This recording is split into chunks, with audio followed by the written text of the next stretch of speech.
আজকে বন্ধুরা মালবেরি গাছটা কাটিং করব। সারা বছর এই মালবেরি গাছে যা পরিমাণে ফল দিয়েছে, এখনো পর্যন্ত গাছে ফল আছে, তার মধ্যে কিন্তু আমি কাটিং করছি। গাছটা এত পরিমাণে ছড়িয়েছে, এত বিচ্ছিরি দেখতে হয়ে গেছে, তার জন্য একটুখানি ঝাঁকড়া করার প্ল্যানে আছি।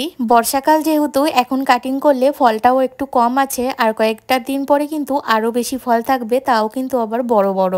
এই মালবেরি গাছটা ছিল একটা দেশি ভ্যারাইটির মালবেরি, খুবই সুন্দর। এর থেকে আমরা ফলন পেয়েছি, আর ভবিষ্যতেও আশা রাখছি পাবো। যারা এই মালবেরি খেতে চাও অবশ্যই ছাদ বাগানে এসো। তবে এখন গাছটা কাটিং করলাম, হতে কয়েকটা দিন সময় লাগবে। এখন যেহেতু বর্ষাকাল, অবশ্যই সাব ফাঙ্গিসাইডটা ইউজ করব, তার জন্য কিন্তু কাটা জায়গায় আমরা সাব ফাঙ্গিসাইড দিয়ে দেবো। ডালটা কাটার পর আরো কিন্তু গাছটা পরিপুষ্ট হবে, আর দেখতেও কিন্তু সুন্দর হবে। এই কাটা ডালগুলো ফেলা নিয়ে যে খুবই ঝামেলা হবে, সেটা আমরা ভালোই বুঝতে পারছি, কিন্তু ওই আর কি, একটু কাটিং করে দিলাম, একটু কষ্ট হলেও ফেলতে হবে। আর এই দেখো সাব ফাঙ্গিসাইড এবার লাগিয়ে দিচ্ছি। টাটা তাহলে।